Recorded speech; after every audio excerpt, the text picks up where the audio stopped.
Well, this is Al over at MusicStoreLive.com, and today I am speaking with Robert Randolph.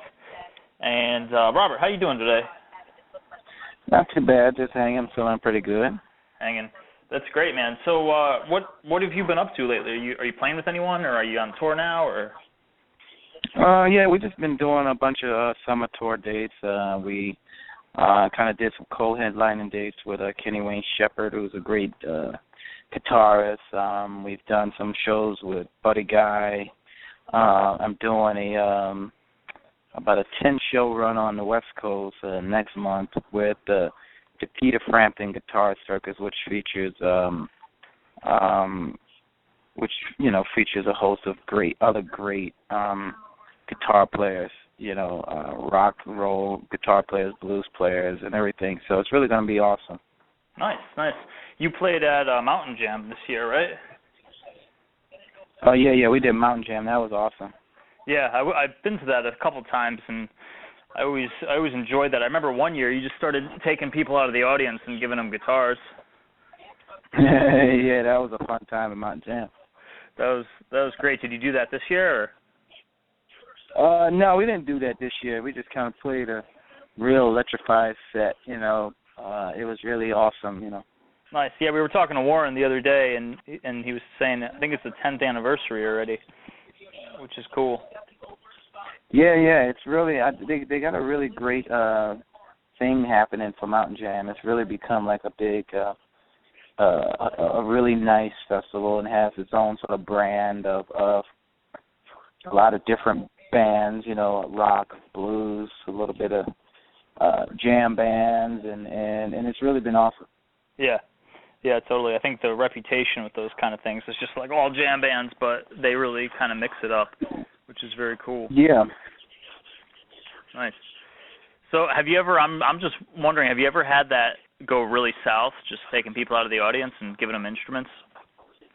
Oh, yeah, it's gone south plenty of times. Nice. Yeah, it's gone south a bunch of times, and it's really, we get a bunch of bad guys on stage. One time a guy tripped over, he was wasted, and he tripped over a guitar and then stepped on it. So. Oh, man. Luckily, it was one of the cheap guitars. So. Right, yeah. Keep, like, the guest rig in the corner. Hey, that's cool. So, Robert, I'm wondering if you could tell us a little bit about your rig these days. Well, actually, now I've developed this PV power slide with PV, which is sort of the wave of new slide plan, which allows you. It looks sort of like a lap steel with three different switches, three different position pickups that allows you to strap around your shoulders and be able to move around and walk around the stage. But it really has great tone, and it looks cool.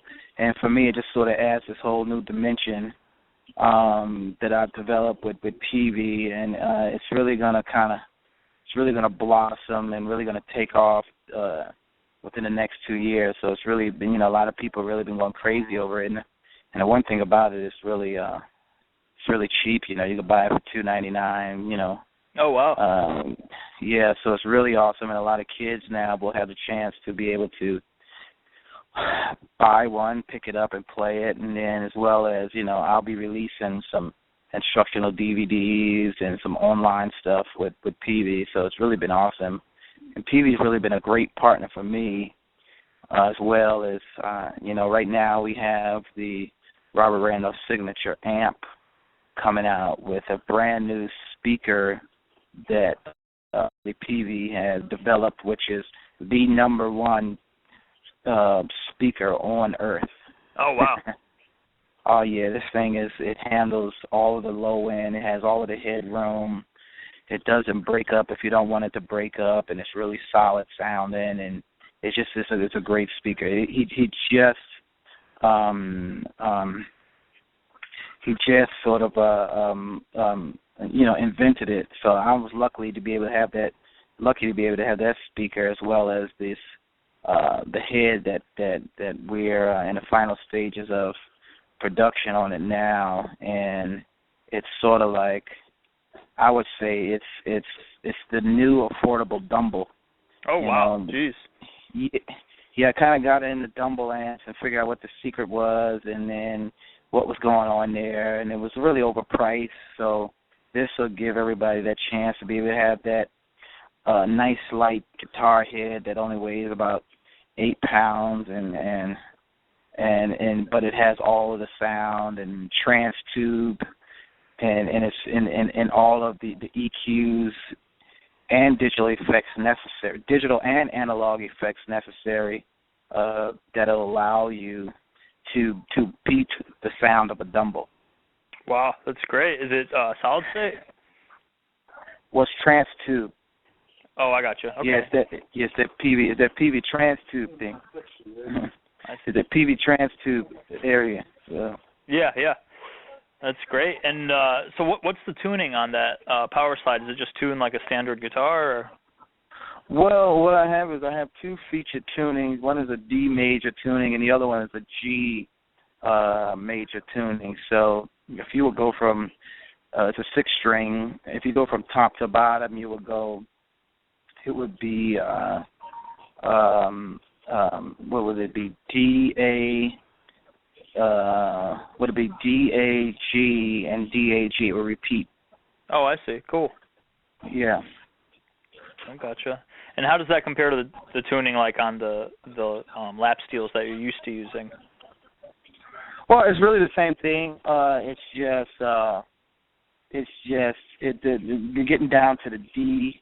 When you tune it low D, it just gives you that sort of that hipster rock and roll kind of thing going on, you know. Nice.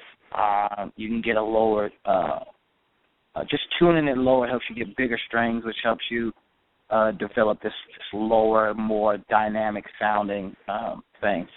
Yeah, I gotcha. And what about pedals? Are you big on pedals at all, or are you a straight into the amp kind of guy? No, I've got a bunch of pedals. You know, I've been using some of those Buddha pedals. The new Buddha wah pedal, I find to be really great. I think it's the closest sounding wah pedal to what Hendrix actually used, which gives you a wide, cue. It gives you a wide range of cue when you're doing the wahs. Some other pedals that I have, it's this other great pedal company out of Massachusetts. They're called Source Audio. They make great pedals, analog pedals that are real complex. And each pedal, you know, they have a distortion pedal, then they have some sort of phaser chorus pedal, but it allows you to sort of get into so many different options, as well as it has a MIDI controller, so you can actually kind of preset a lot of the stuff and then just hit the MIDI controller and then have it just go to that preset once you program it. But it's all sort of analog sounding stuff, and it's really great. Nice. So do you have, with the pedals on the lap steel and those, how do you control all the pedals at the same time? Do you have a tech do that for you, or? No. I just do it all myself, you know. Nice. Yeah. That's cool. So yeah, you mentioned that wah pedal. Where does that sound kind of come from? It has its own kind of thing with the lap steel. When did you get into that? Well, that's just something that goes back to my heritage of playing in a church. You know, there was a guy named Lorenzo Harrison. You know, our church, pedal steel and lap steel in our church is sort of the story of the Buena Vista Social Co-op relative, you know, for us that it's been going on in our church for over 70 years now. And I'm just one of the young guys that came up and just really kind of got into some other things. But this guy, Lorenzo Harrison, who was from Indiana, he was the first guy to start playing with the wah-wah, with the lap steel, pedal steel guitar, and he came up with all these different voicings and things that I'm just, you know, kind of sort of copying and sort of building off of what he's already done. I gotcha. And would he do that stuff in church? Yeah, it was in our church, yeah. Oh, wow. That's yes, yeah, our church is sort of an organization. I see. That's cool. Yeah, I think a lot of people, you said 70 years that's kind of been the case? Yeah, it goes all the way back, to really like the 40s, 50s, sort of. Nice. So do you still listen to those guys? Oh, yeah, I still have all of the old church tapes and stuff that I listened to, and growing up, there was so many guys. I mean, some of the guys are still playing now. You have the Campbell brothers who play slide guitar, and Calvin Cook, who was one of our forefathers, and Ted Beard, and sometimes people could go look up. I've had a chance to have all those guys on stage with me during Austin City Limits taping about 8 years ago, some of the older guys, and it was really it was one of the best Austin City Limits taping performances that you can go and check out. Nice. Are there any other people like you kind of coming out of that tradition and doing something a little more mainstream? Yeah, well, there's Calvin Cook, who's been out playing. There's Aubrey Chent, who's been out playing. There's the Campbell brothers, they've been out playing, sort of left the church. So, yeah, and then I actually recorded a record with all those guys. It's called the Slide Brothers. If you look up Robert Randolph Presents the Slide Brothers, you'll be able to sort of get a sense of that. And that's sort of even kind of more interesting because in all of those songs, you got 2 and 3 slides going at the same time. So it's really great. You'll have like 2 pedal steels and a lap steel and 3 pedal steels or whatever. So it's really awesome. Can you make the pedal steel or the lap steel function as like a harmonic instrument? I think I have the sound of it in my head, just like playing crazy slide solos. But can you actually like accompany someone with that? Of course, yeah. I mean that's sort of been the tradition of our church. We really had to cover a lot of ground. We would do the chords. We would do the country stuff. We would do old blues stuff, old gospel stuff, harmonic stuff, and it's just been, sort of the versatility of us sort of coming up in our tradition, which sort of encompass a lot of that stuff. Yeah, I see. That's really interesting. I play in a church band myself, and I think a lot of people don't know that there's this whole world of lap steel and pedal steel players, kind of doing. Oh yeah. And that's very cool. So now you keep saying lap steel and pedal steel. Is there a difference between the two? Well, yeah. Well, I mean, it's just one is a smaller version of the other. The lap steel is something that fits on your lap and only really has 8 or 7 strings, and a pedal steel, goes as many as 12, 13 strings, which 13 strings that I did, and the pedal steel just allows you to get into more variety of chords and scales. In that sense, since you're not limited to, playing on one spot, so it's really awesome. Yeah. Robert, I want to talk to you about your tone for a minute. We were talking to Carlos Santana about tone and more in a bit, and they both kept coming around to this idea that your tone is something that you kind of, it's not something you really think about. It's something you kind of accept, and Carlos Santana said, it's in your fingertips and it's in your DNA. We've been asking everyone this question that we interview. What is music? Oh, music is everything. Music is life. It allows you to. It's everything. It's everybody turns to music to get into whatever mood they're looking for, and everybody turns to music when everybody's down.